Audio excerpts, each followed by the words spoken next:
started, just finalising a couple of technical stuff, but I can get us started anyway. So just again, this seminar is being recorded, so anyone online, if you would like to turn your video off, you're more than welcome to do so, and just let me know if you have any issues with this being recorded. I'd like to acknowledge the traditional custodians of the land we are meeting on today, the Ngunnawal Ngambri people, and pay my respects to their elders past and present. And I extend that respect to any Aboriginal and Torres Strait Islander peoples joining us today, and to the traditional custodians of the lands in which our online attendees are also joining us if they are not coming to us from the country. And also the sovereignty of this land was never ceded, it always was and always will be Aboriginal land.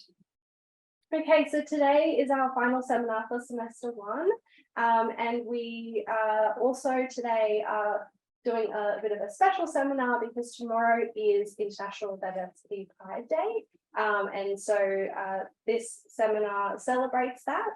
Our speakers today are clinicians who work with neurodiverse people and conduct research in the area of neurodiversity. Neurodiversity Pride Day was first organised in 2018. And I'm just, sorry. Yeah, I'll put that up there. To support acceptance and inclusion and appreciation in society of people who are neurodivergent, and to celebrate neurodiversity, uniqueness, and the value that neurodiversity brings to our society.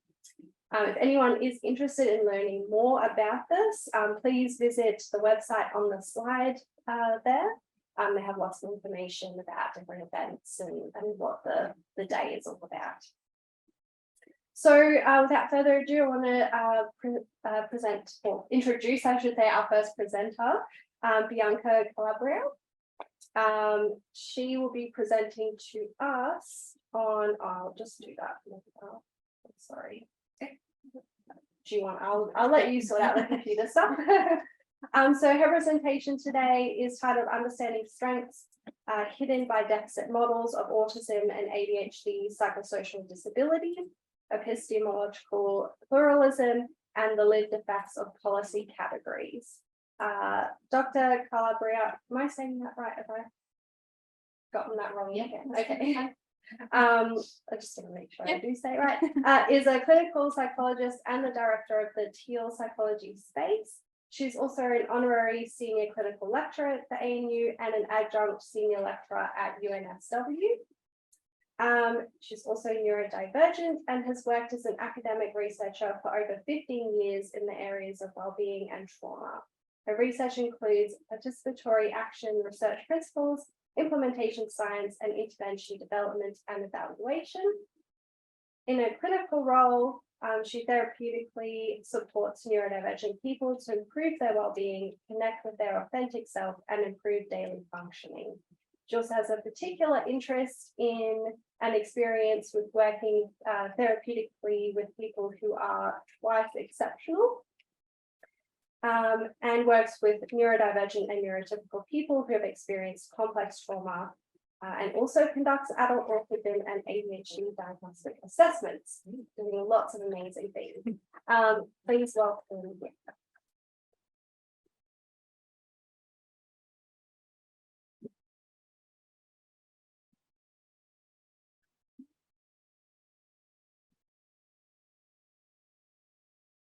Great, well, thank you for inviting me here to speak.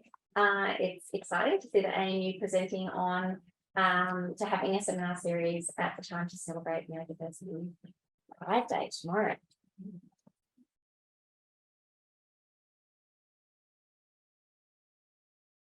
So you've heard my bio, so I don't need to introduce myself again, but I do want to highlight that I'm a clinician and a researcher, and that I'm autistic and ADHD. And so I'll be speaking today from clinical experience, research experience, from other people I talk to, as well as from my own lived experience.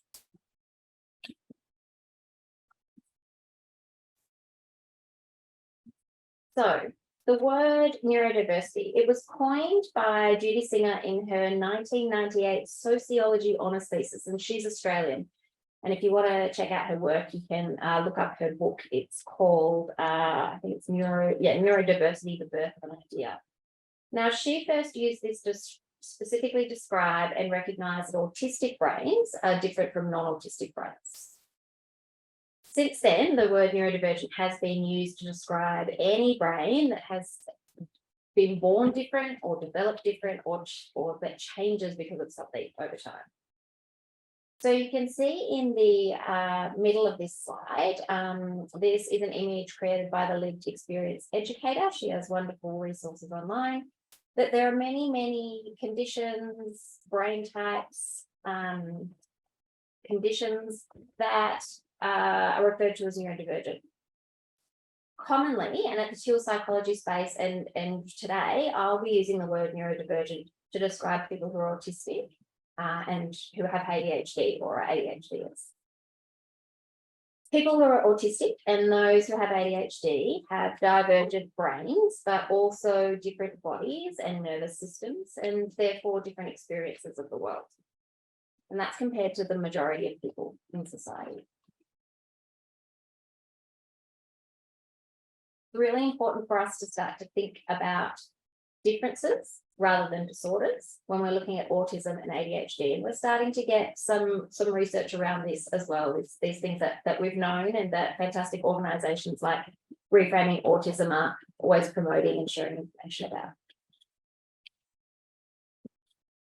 So I want to make a quick comment about language. My preference is for identity first language. I also respect and understand that other people have different preferences for language and how they define and describe themselves.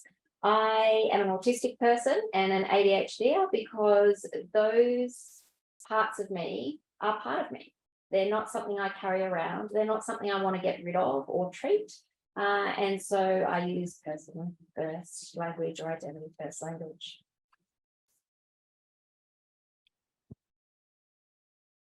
So now let's talk about autism as a spectrum.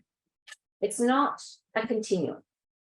There is no such thing as everyone is a little bit autistic. We are talking about autism as a spectrum. Every autistic person is different.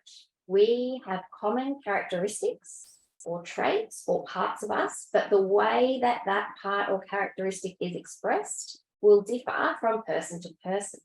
And that's why it can be quite difficult for clinicians who aren't trained to assess and identify. And it can be difficult for people walking around saying we don't look that autistic, because guess what? We don't always look like stereotypes. So you can see on the left there, and it's sort of example of how this person has described the spectrum for autism. They've put some of the characteristics in that circle, and the colours are demonstrating that this particular autistic person might have very distinct social skills from neurotypical people, but they are able to communicate with neurotypical people. Now, ADHD is a spectrum as well, and this isn't talked about as much, but we're starting to get a bit more chatter about this, which is great, because every person with ADHD is different as well. There are different categories and characteristics or traits, and they will be expressed, observed, or experienced differently for different people. And I also want to note that the way that they're expressed or experienced can differ within a person, day to day, hour to hour, minute to minute, depending on what's going on around them, and depending on where their capacities are. I'll talk a bit more about that later. It's also really important to note that autism and ADHD often co-occur. We don't have accurate numbers on how often that is, because we've got generations of people who weren't identified. But there are also many, many, many co-occurring conditions, diseases, experiences. Now, on this slide, this isn't a systematic review. This is some picking through the research that I've done based on what I see clinically. So these are the conditions that I see commonly among the people who come in to see me for assessments and for therapy. And then I've gone and looked at the research. The teal sections show where I found research for autism and ADHD co-occurrence with these conditions. And the purple boxes are where I could only find research to support co-occurrence of autism with those conditions. A lot of information on that slide, but I really want to demonstrate to you that there's a lot going on for autistic and ADHDers, and that needs to be considered in clinical practice and research as well. Can I unmute this person? Yes, please. Thank you. Welcome, whoever just joined. So we currently, as psychologists, I'm a clinical psychologist, we use the DSM-5 in clinical practice. The DSM-5 describes diagnostic criteria for autism and ADHD using a deficit model. And that is based on research that is outdated and biased and not helpful. So today, I'm going to present current research on autistic and ADHD strengths that supports and shows you how the things that are described in the deficit model as diagnostic criteria are also strengths and really important things for our society.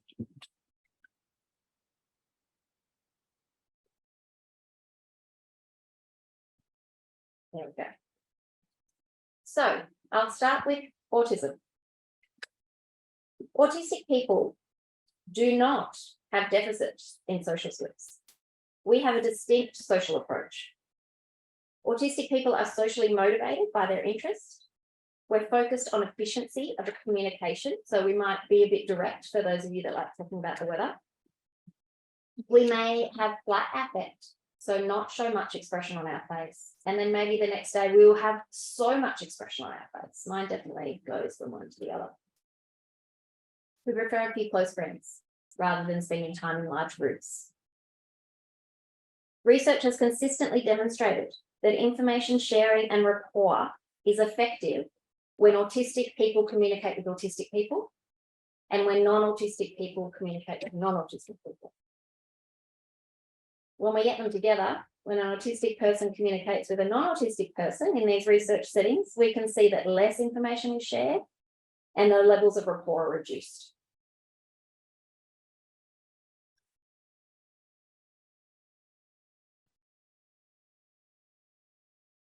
Autistic people do not have stereotyped movements or unusual interests. We use repetition when we want to feel calm and also when we're really excited. We can thrive in workplaces and education settings that require repetitive task completion. We also have distinct sensory experiences, and each person's sensory profile is different. For each sense, we could be hypo, so less sensitive, or hyper, more sensitive. We could be seeking or avoiding, and that's for each sense. Imagine a dartboard with all the senses, and that each of us has a dart, but it could be on hyper or hypo. I could like smell, seeking out some smells, but avoid others. And so each autistic person is going to have a different sensory profile. And we need some people who can tolerate sensory experiences that most people can't, because there are tasks that are pretty smelly and pretty awful, and we need some people to be able to do those. We also need people who are hypersensitive, because they're the ones that might notice things that other people don't, or be able to create and invent things that other people, because they can see things that other people can't see.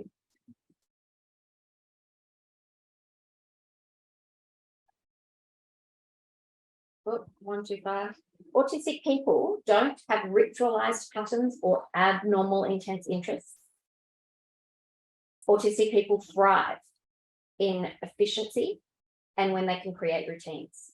And this is highly valued in most workplaces. Autistic people can demonstrate their strong capabilities when they're working or studying in areas of interest. We can learn, understand, and share large amounts of information about our interests, and we're motivated to solve really complex problems in those areas. We can hyper-focus on those interests to the exclusion of everything else until we have the answers. It's just a picture of the books that on trauma and autism that are by my bed most days, which might sound weird or abnormal to some people, but also makes me really good at my job. So now let's talk about ADHD. There are 9 inattentive ADHD criteria in the DSM and 9 inattentive and 9 hyperactive impulsive criteria. Some describe specific behaviours in specific settings. So what I've done is I've grouped the criteria together in the black there on the slide into cognitive behavioural categories so that I can share information about the strengths that relate to these. So people who have inattentive ADHD are big picture thinkers and usually very creative. That means that sometimes we can miss things. It's not careless mistakes. We might just not see it because we're focused on the big picture and solving the big problems. People who have inattentive ADHD are curious and have dynamic attention. It might look to others like we're not paying attention, but you don't know what's going on inside our heads. Okay, we might not be able to focus if the same information is being presented over and over because we thrive when there's novelty and change. But we might be solving some of the world problems in our heads or creating and doing amazing things. You just can't see it. People with ADHD tend to live in the moment. And that might mean that we lose our keys or forget where we put an item. Our brains are focused on other things, creative things, inventive things, rather than where we took our shoes off and left them.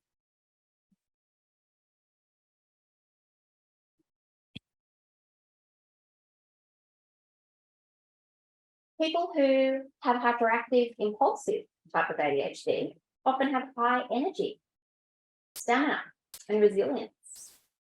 They can be hyperverbal and have a preference for communicating ideas verbally, processing thoughts by speaking.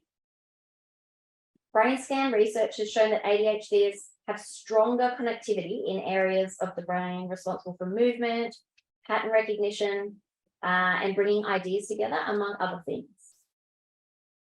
I've put a photo on the slide of Simone Biles, the amazing gymnast. She has ADHD. And this could possibly contribute to her exceptional gymnastic skills, and her drive, and her resilience.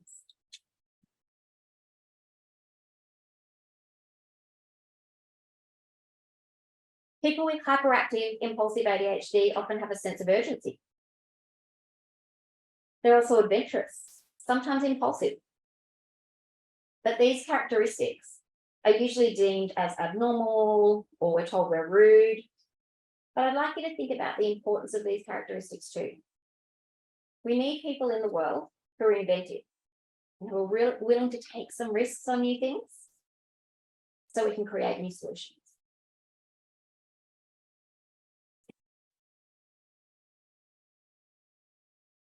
So I've been speaking about the strengths of autism and ADHD, and there are many. I haven't even mentioned them all.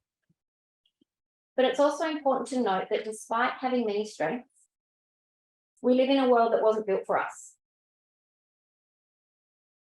The world often patronizes and pathologizes us, and that can be really difficult.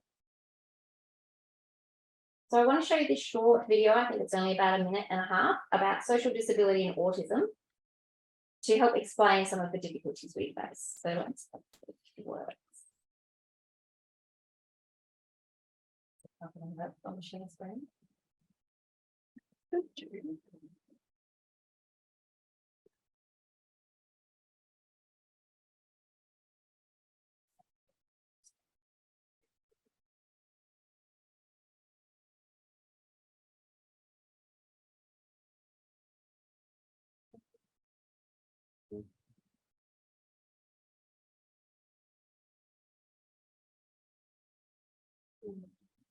You copy the nuance.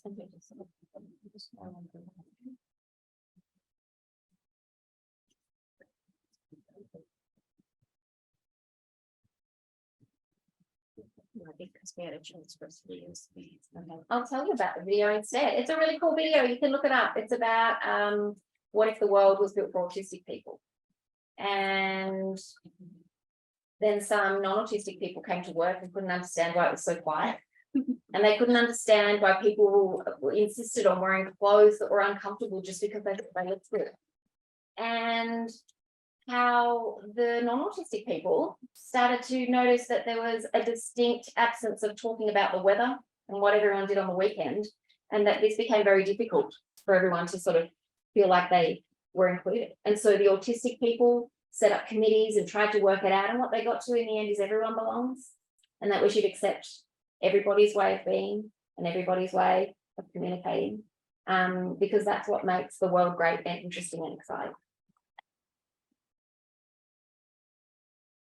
And look that up. Okay. So because the world's not built for us, it's usually pretty loud, peoply, busy. And because there's a lot of misinformation about us, there's a lot of stigma about autism and ADHD. We have to mask our neurodivergent characteristics to stay safe and to be accepted, so people will listen to us. Persistent and pervasive masking has been linked to negative self-concept, to suicide, depression, anxiety, and autistic burnout, among other things. Autistic burnout is a distinct experience and can be prevented, at least reduce the risk of, when person-centered approaches, when we work out specific accommodations for each person, and these are implemented so that it can ease the assault of the world on our minds and bodies that we experience every single day. The accommodations and the supports don't change the fact that we are living a life like we're in a game set on hard mode. But once we are identified, once we know we're autistic and have ADHD, once we start to understand the specific supports and accommodations that help each of us, because they're always different, we can try and make life a little bit easier. And I've popped up here, not even all of it, some really great emerging research on autistic burnout.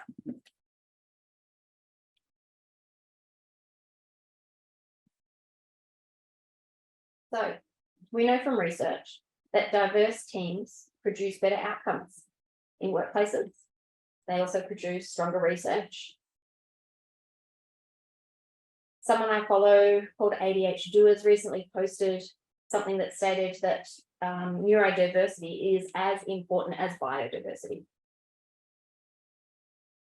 We need inventors and people who take risks, both strengths of ADHD, and we need rule abiders and people thriving for perfection, both strengths of autism. Neurodivergent people are overrepresented in clinical populations, and current training programs for psychology, psychiatry, and other practitioners do not adequately teach or don't teach at all about autism and ADHD. And in my experience and from what I hear, when they do teach it, they're not using current research. They're not looking at strengths models. They're using deficit models based on old biased research.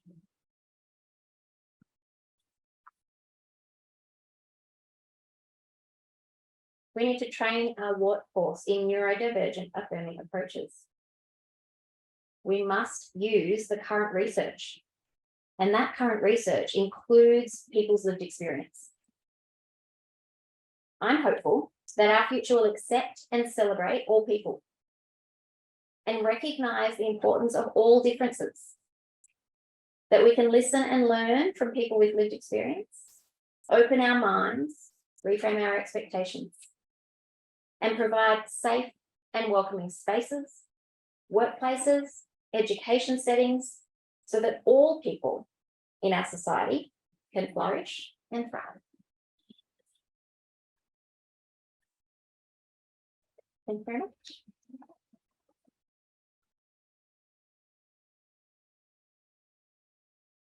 Any questions for Bianca? I'll come. I will bring the microphone around so yeah. I was ready for this. Okay. Thank you for this. This was very reaffirming, I guess is the word. I'm also ADHD and autistic.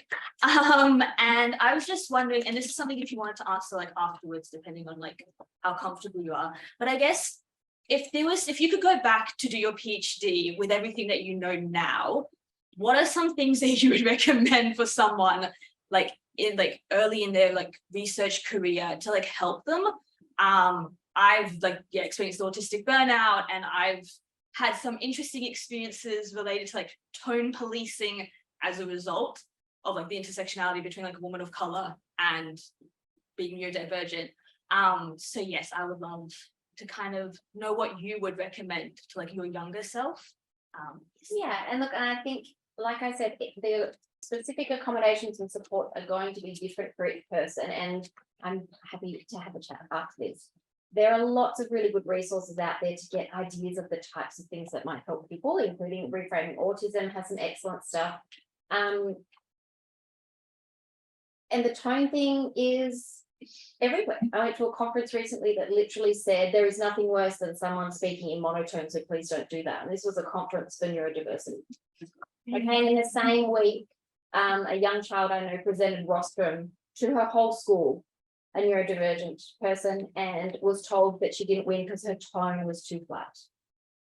And so it's everywhere. So not only do we have to work out for ourselves what our accommodations and supports that we need, but we need to keep spreading the word and sharing the information and showing people that we're different, that we're going to fidget, that I was going to take my shoes off, but I didn't do that this time. And also having allies around that are helping with that too, that are also sharing the space, that are saying, hey, it's okay if you take your shoes off. It's all right if you're talking monotone. I can see you're not angry with me, even though you're not smiling today.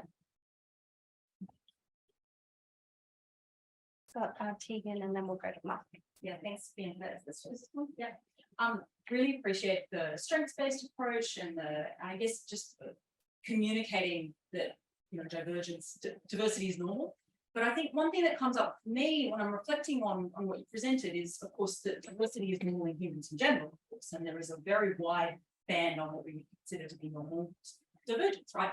And I'm interested in your reflections in your clinical practice on what you're seeing in terms of the huge and growing demand for autism and ADHD diagnoses in young people, and how you kind of are navigating that space, I suppose, because I do think that, of course, you have people presenting who are experiencing just some of that normal diversity of being a human, and how you kind of navigate their desire for a label and when that might be appropriate and when it might not be appropriate, and what that looks like in practice. Yeah, this is a really common question, and I think it's a very complex one to answer.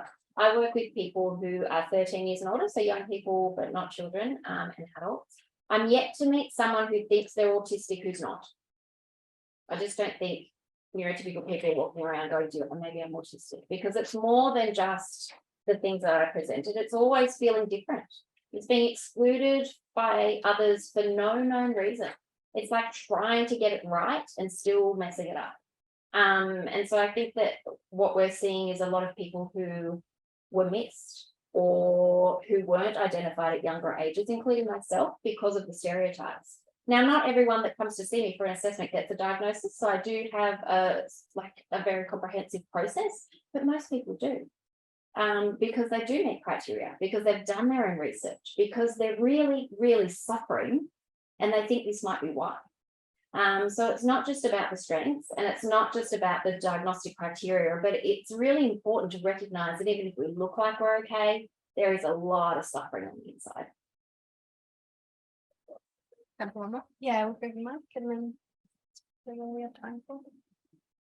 Really great talk. And one thing I was wondering about as I was listening was whether there are any historical perspectives on neurodiversity. And the reason I raise this is because the culture I grew up in, actually, during my generation, was still pathologizing left-handedness and introversion. And I'm left-handed too, so I'm the lost cause. Which I am, right? And so when I was a teenager, I used to tell my friends, I'm a left-handed introvert trying to survive in a right-handed extrovert's world. Yes, and look, and there's lots of stuff about gender and sexuality and things that were pathologized that thankfully are starting to change. We need to get further into the change arena for that, but there are changes happening. And yeah, I think people are quick to pathologize. I think the medical models, and psychology likes to try and be in the medical model and pretend they're not, but they are trying to use that kind of science, is all about pathologizing. But if you look at the diagnostic criteria for autism and ADHD, some people have those experiences all the time, but most autistic people will present like that when they're in distress. And so what are we actually trying to measure here, and what are we looking for? And yeah, I hope that we're starting to see a shift with the neurodiversity as well, so that we can just accept everyone, so that we can all have a place. I know my kids' school has a sensory room for their disco next week, and I'm really excited about that, because it's not hard things to do, but it just means more people can have fun. We have one question, or Suzanne has her hand up online. So maybe Timothy, would you mind sharing your slides for us while Suzanne asks her question?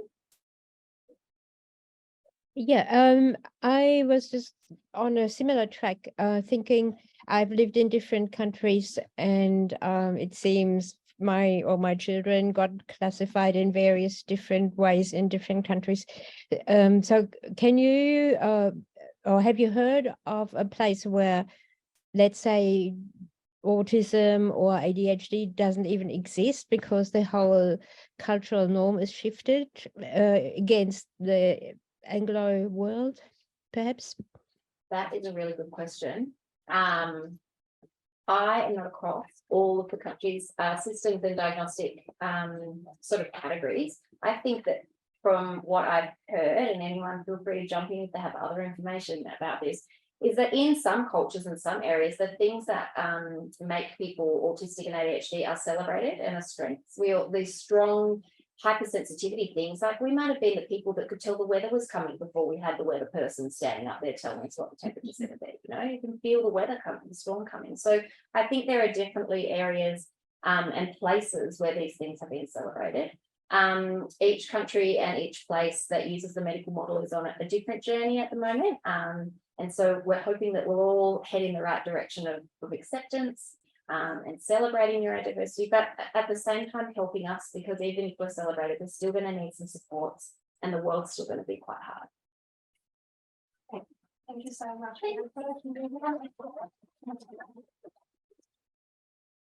So our next speaker is Timothy Hatfield. I'll just introduce you, Timothy, and then I'll pass on to you. So Timothy is currently completing his PhD in clinical psychology at the ANU.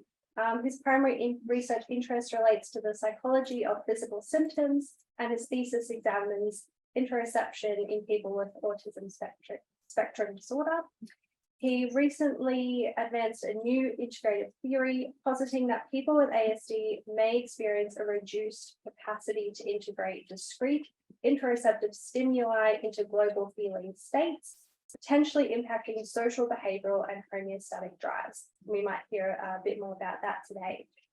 Clinically, Timothy is a clinical psychologist registrar in private practice in Newcastle, which is why he's joining us online today. And he has a temperamental affinity for psychoanalytic psychotherapy and attempts to combine insight and understanding with contemporary cognitive and behavioral interventions to inform his therapeutic treatment recommendations. Thank you so much, Timothy. Over to you. And a round of applause.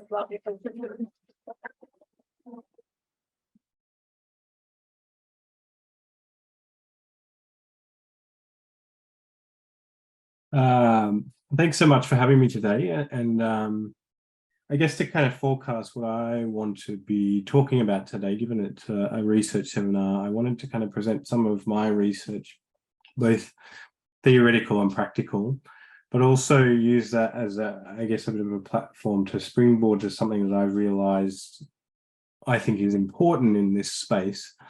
Certainly having listened to Bianca's talk, I recognize that I still have a long way to go as a non-autistic researcher in this space. But I'll do my best until I know better, and then I'll do better. So we'll start with a bit of background. So atypical sensory function is seen as relatively common in people with ASD. Prevalence estimates suggest that most people with ASD experience sensory difficulties. They're around 69 to 95% of that population.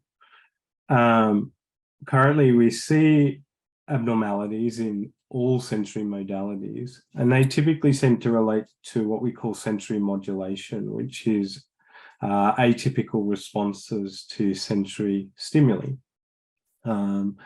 Typically, this is in 3 domains, so over-responsivity, under-responsivity, and sensory seeking. Bianca touched on a few of those.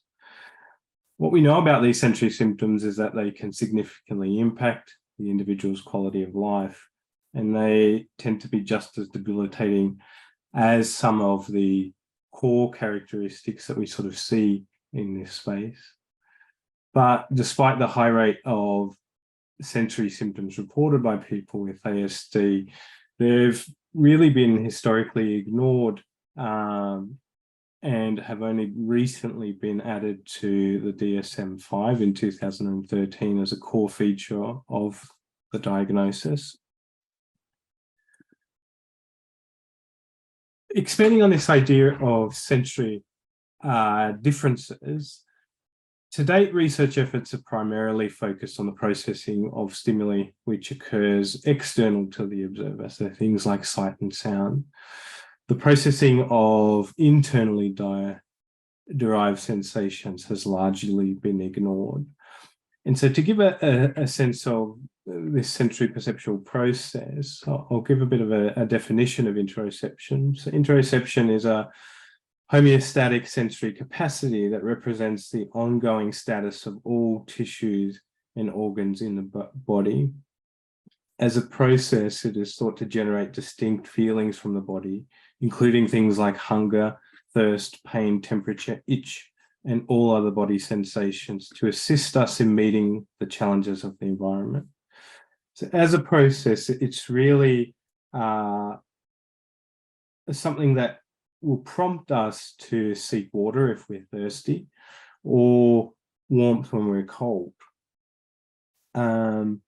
This kind of interoception has really kind of emerged as an important area in psychology over the last kind of 30 to 40 years, but probably more so in the last 15. And we kind of see it now as hugely important to all aspects of emotional experience. So the subjectivity of an individual, but also social experiences like empathy. And so what it suggests is that the perception of bodily sensations is really an important part of our human experience because it provides us with a sense of self and directs us to what we need in the environment. Atypical body awareness is not or shouldn't be considered a contemporary realization. If we go back to the original case descriptions of Leo Kanner and Hans Asperger, we see that they were making comments on atypical experiences. So Kanner, in describing one of his cases, a little boy suggested he has never shown a normal appetite. Seeing children eating candy and ice cream has never been a temptation to him. But even before this, if we go back to Melanie Klein's case studies, she was working with a young boy named Dick, one of her most famous cases. Back then, we didn't have the term autism or Asperger's. They were using the term dementia praecox.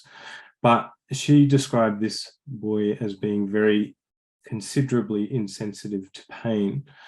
That was a case that we would now recognize as being autistic.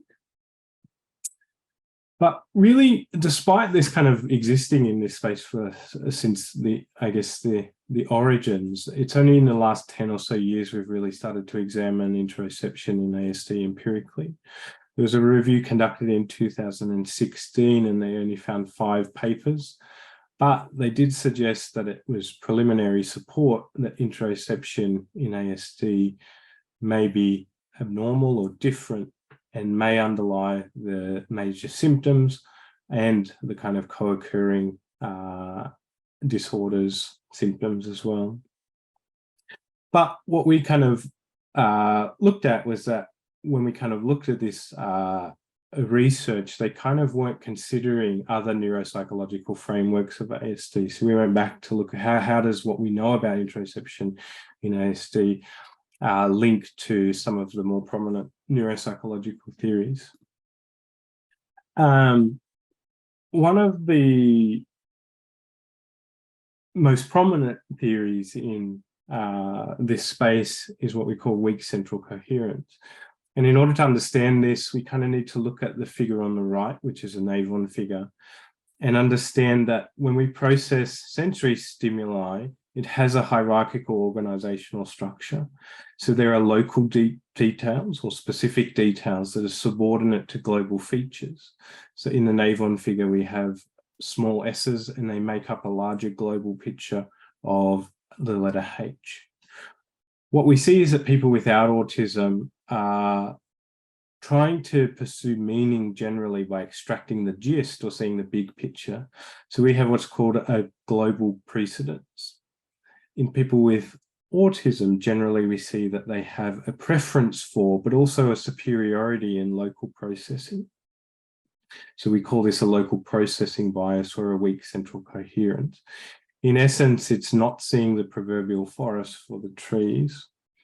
So we started looking at interoception and considering it in this way. And so when we look at events like thirst, which is a homeostatic drive state, we can see that it arises from multiple sensations and physiological signals, things like mouth dryness, hypovolemia, and increased osmolality. These individual elements contribute to a thirst experience. But they need to be input together into a composite whole in order to make up the interoceptive scene. When they are integrated together and put with other motivational and emotional elements, that will result in the global feeling state and the kind of subsequent behavioral motivations. When we start to look at emotion in a similar way, and this goes back to very early, in fact, one of the first kind of theories of emotion by William James, but also very recent theories by Antonio Damasio, is that subjective emotion can also be considered as a unified representation of physiological activity. So when we consider something like fear, we can see that it's made up of basically autonomic arousal symptoms. So there are discrete local stimulus inputs that contribute to an ongoing interoceptive scene and which contribute to the global emotional feeling state of fear. So we propose that conceptualizing these recent understandings of interoception with the weak central coherence model, it allows us to think about ASD in a different way and test specific hypotheses. And we put this forward in a paper which was published in 2019. So now to get onto some more, I guess, pragmatic empirical research, I wanted to flag this by saying that in 2017, one of the biggest agencies for autism, I guess, promotion in the US kind of argued significantly to increase the funding and the output for ASD research. What they also argued for was not just an increase in funding and amount, but also a change in the kind of research being conducted. So historically, the areas of autism research that have attracted a huge amount of funding have been like functional neuroimaging, that don't hugely have a here and now impact on the daily lives of autistic people and their families. And so they presented a position that advocated for research rooted in participatory methods and promised a commitment to more qualitative studies that accurately reflect autistic perspectives. So, with in mind and thinking about... I found this on the web for him today, presented the position of advocated for... Sorry, sometimes Siri thinks that I'm talking to you rather than other people. So in order to kind of give voice to people with autism and their internal experiences and make sense of them, we looked at conducting a qualitative study using interpretive phenomenological analysis. This uses a number of processes to kind of get inside the lives of people with autism and try to make sense of their lived experience. So it uses a phenomenological approach, which focuses on direct lived experience.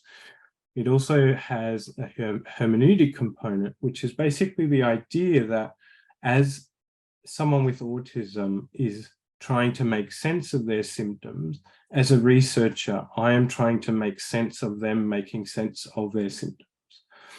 It's what we call the double hermeneutic.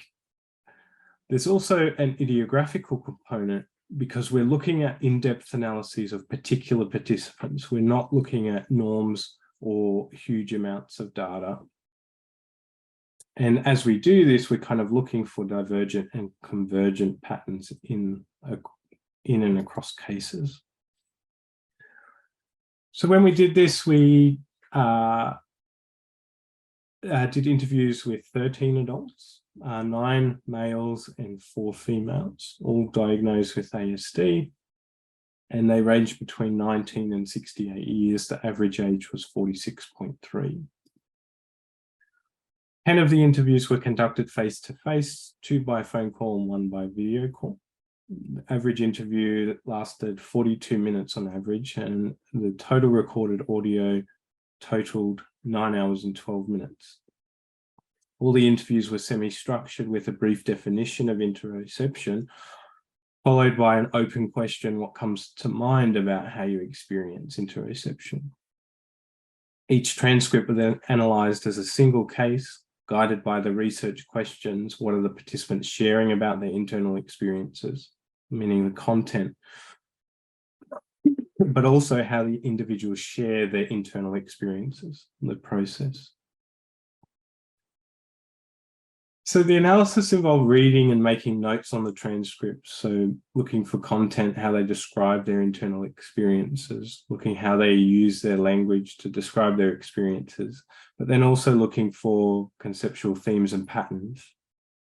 We then use those notes to identify themes and clustered them based on related content, and then reread them and to search for additional content that fit the emergent themes. From the data, we got 3 superordinate themes relating to sensitivity, coping, and interpreting and describing. Importantly here, and particularly for the next part of this, is the theme of coping. But I'll have a brief overview of some of these themes. So some of these sensitivities related to hyperreactivity, so kind of not responding in a way that we would think is typical. And one of the things that consistently comes out of this type of research is that people with autism tend to not have a great sense of thirst. So we have comments like, I don't have a sense of thirst. I know that I should drink when my eyeballs are dry. I don't notice I'm getting sick until my wife tells me. But then alternatively, we have hyperreactivity, strong and enduring sensitivities to these internal senses. So comments like, with food, I could eat all day long, at all the time, because it's really hard to turn the off button off.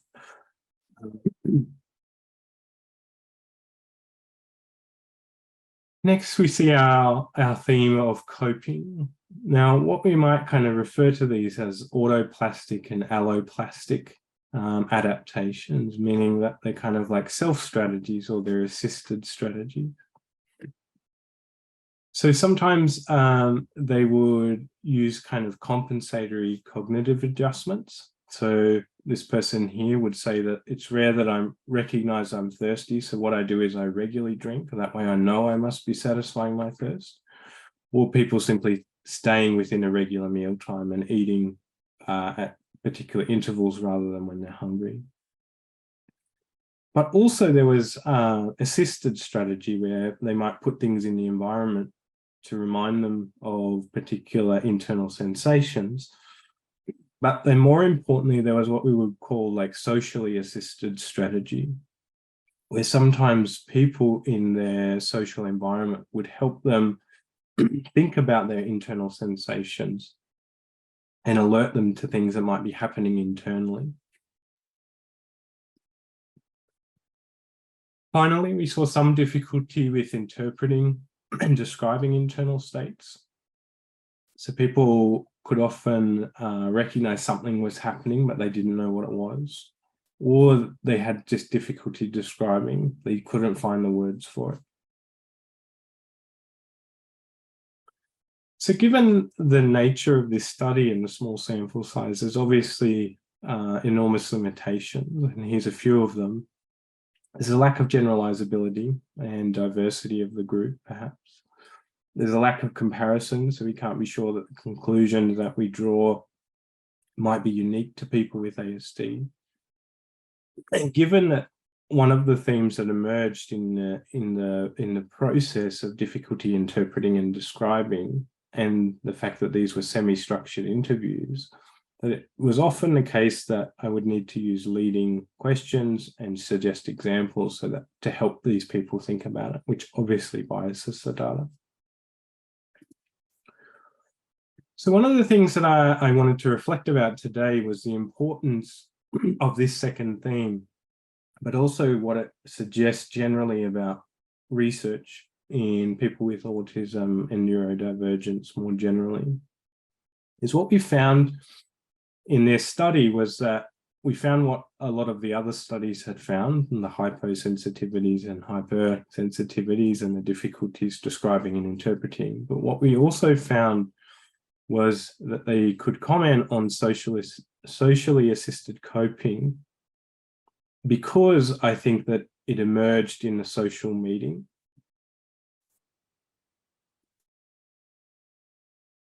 So one thing that I've been reflecting upon recently is that research involving people with autism, and particularly by non-autistic researchers, shouldn't be a spectator sport. What seems to be emerging recently, for obvious pragmatic reasons, is that people are researching using first-hand accounts of autistic experience. So go from online posts and blogs and books instead of legitimate human interaction and dialogue. So there were two recently published qualitative studies on autism, and they both use on interoception in autism, and they both use this kind of first-hand account, so looking at blogs and things. And the study by Trevisan suggested that because people with ASD are encumbered by uncomfortable face-to-face conversations was a rationale for doing this. And as I said, that while the pragmatic benefits of this research are really obvious, I think that persisting with this type of research kind of introduces a relational asymmetry and a perspective of academic arrogance. Such ambivalence to connect and communicate on behalf of researchers implies an implicit rejection that intensifies problems of trust and asymmetry. In fact, it creates that otherness. So reflecting on my own identity as a non-autistic researcher, and this is something that autistic scholars have discussed, and there's numerous risks involved. I think that there is value in being a non-autistic individual in this autism space and neurodivergent space, but I think that it does come with responsibility. And so, like I said, that having this authentic engagement and connecting with these people, despite these differences that the core criteria of the DSM suggests that they can't do, is really important. And so I think it's important that we engage autistic people as experts in the research and collaborate with them.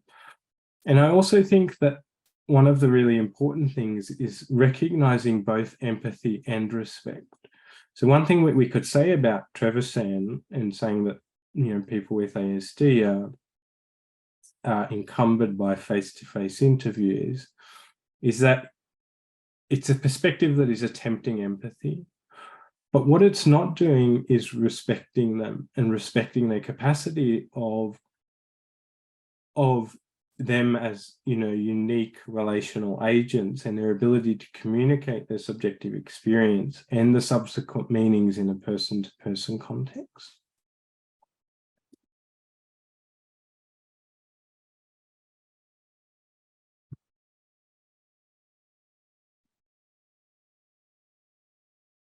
Thanks so much, Timothy.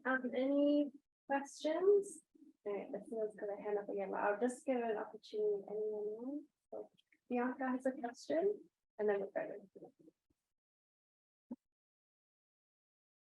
Hi, thanks for the presentation. I like at the end how you were talking about not excluding us from communicating, but did you ever think about us having different ways of communicating experiences and providing different environments? If people are finding it hard to communicate and are non-verbal or unable to find the words, it might be because the format of responding is not as needed. Maybe they need to draw it or use sounds or movement, or maybe the room is too bright. And I'm just wondering if any of those accommodations were put in place for your interviews. Yeah, so certainly there was the accommodation where they could follow up with me and communicate, which was a number of the participants did, to let me know after the fact, after the face-to-face interview, that there were difficulties. What I think that is interesting is that in some ways this is no different to anyone else having difficulty explaining complex feelings. And it wasn't necessarily a difficulty communicating with me or a difficulty getting across. I think it's something that we all encounter when describing difficult feelings. Certainly, I think that your suggestions of accommodations are important. And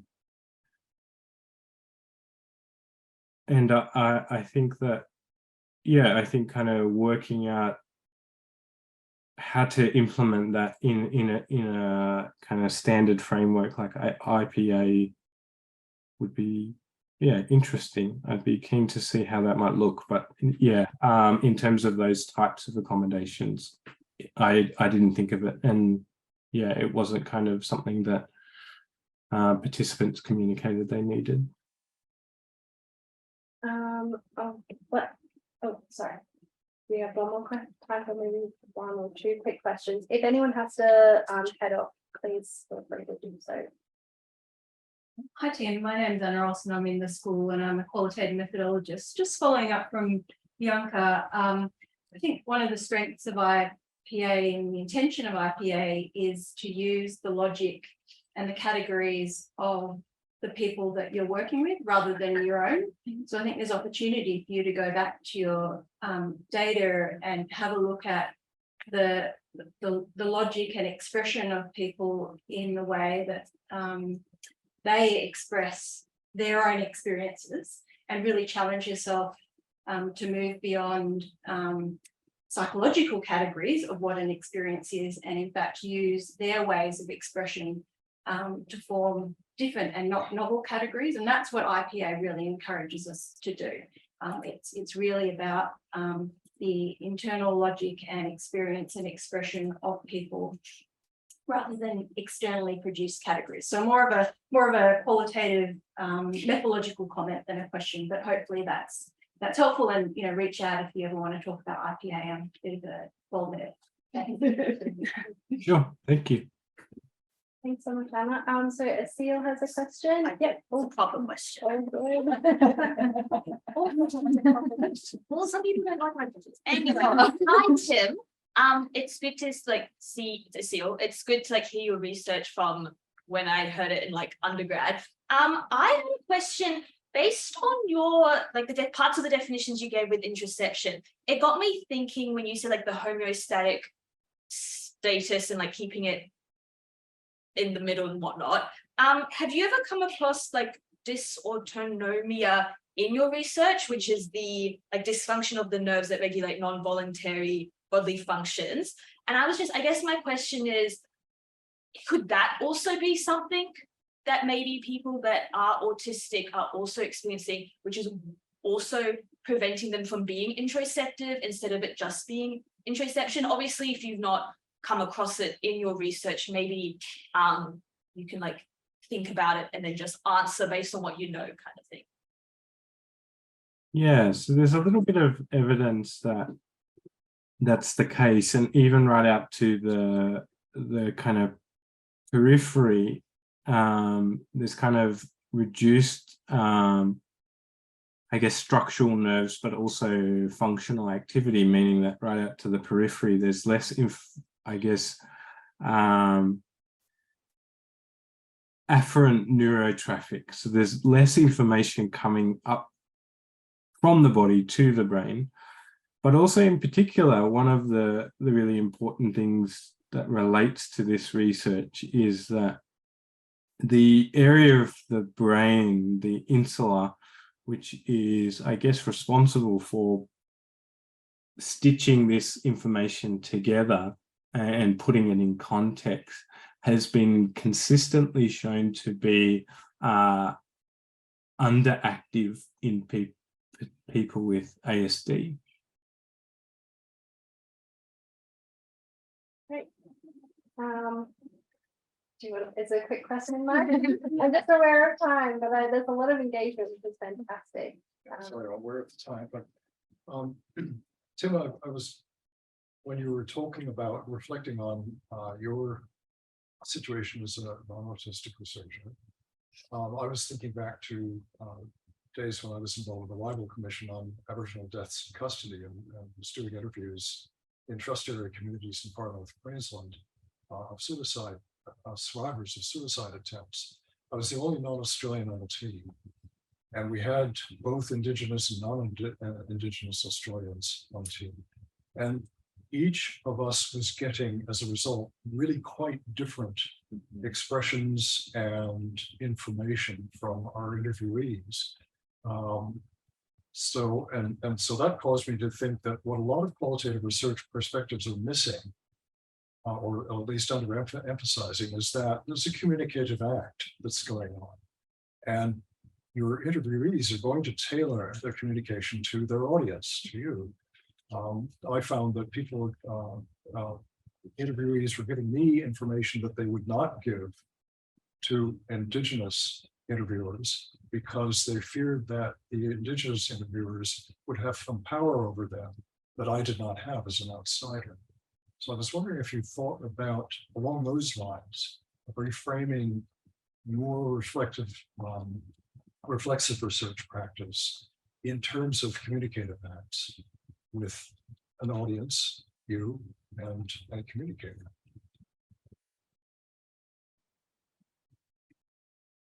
Yeah, I think perhaps not in those terms, but I do think that generally, and this comes from, I guess, being a clinician as well, that all kind of social interaction is kind of, you know, mutually constructed.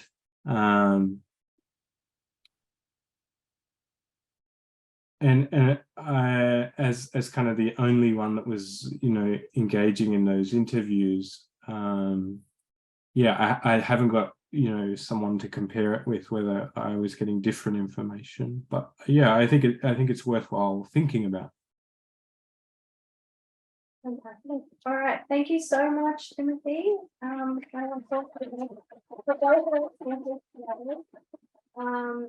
if you have, there may be some questions in the chat. I'm sorry we couldn't get to everything, but I'm sure if you email us your questions, I'm sure our speakers would be happy for us to forward them on. And the only other thing I have to say is that we're now having a break because semester 1 is almost finished, and we'll be back again semester 2, 27th of July is our first seminar back. And just keep your eyes peeled for an email with more information about that.